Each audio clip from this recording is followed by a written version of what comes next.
আমার চ্যানেলে তোমাদের প্রত্যেককে স্বাগত। নীলষষ্ঠীর দিন উপোস থাকার পর একটু সাবু মাখা বানিয়েছিলাম, সেটাই তোমাদের সঙ্গে শেয়ার করি। আর সাবু মাখা আমাদের বাড়ির সবাই প্রায় পছন্দ করে, কিন্তু উপোস না করলে সচরাচর এটা করা হয় না। তাই যেহেতু উপোস করেছিলাম, তাই সাবু মাখাটা বানিয়েই ফেললাম। প্রথমে নারকেলটাকে ভেঙে দিলাম।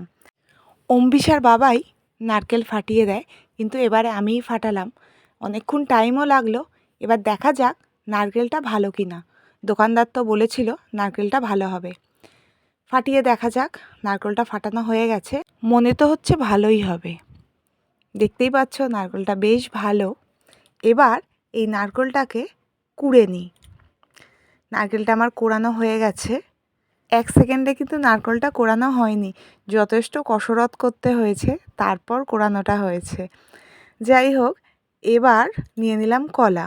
সাবু মাখাতে কাঁঠালি কলা দিলে খেতে ভালো লাগে। আমি কাঁঠালি কলাই এনেছি। মোটা দানার সাবু আমি ব্যবহার করেছি। অনেকে ছোটো দানার সাবুও সাবু মাখাতে ব্যবহার করে, কিন্তু আমার মোটা দানার সাবুটা খেতে বেশি ভালো লাগে। আর সাবুগুলো আমি সকালে জল দিয়ে ভিজিয়ে দিয়েছিলাম। খুব একটা জল আমি দিইনি, পরিমাণ মতোই জল দিয়েছিলাম। তারপর একটা বড় থালাতে সাবুগুলো তুলে নিলাম আর কাঁঠালি কলাগুলো দিয়ে ভালো করে মেখে দিলাম। আমার মাখা হয়ে গেছে। এবার স্বাদ মতো আমি চিনি দিয়ে দেব। আমি মিডিয়াম পরিমাণ চিনি দিয়েছিলাম, যে বেশি খাবে বেশি দেবে, কম খেলে কম। আর দিয়ে দিলাম কুড়িয়ে রাখা নারকেলগুলো। আমি হাফমালা নারকেল এখানে দিয়েছিলাম, কেননা গোটা নারকেল দিলে নারকেলের পরিমাণ বেশি হয়ে যেত। আর যেটা দেব সেটা হলো গুঁড়ো দুধ।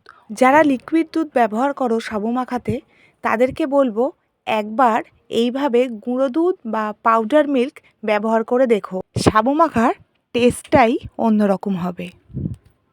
এবার সব কিছুকে ভালোভাবে মিশিয়ে নিলেই আমার সাবু মাখা রেডি। আমি সব কিছুকে ভালোভাবে মিশিয়ে নিয়েছি, আর আমার খুব খিদেও পেয়ে গেছে।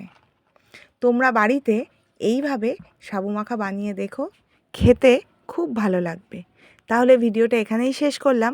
ভিডিওটা কেমন লাগলো অবশ্যই জানিও। আর তোমরা কে কে সাবু মাখা খেতে ভালোবাসো সেটাও কিন্তু জানিও। প্রত্যেকে সুস্থ থেকো, ভালো থেকো। টাটা।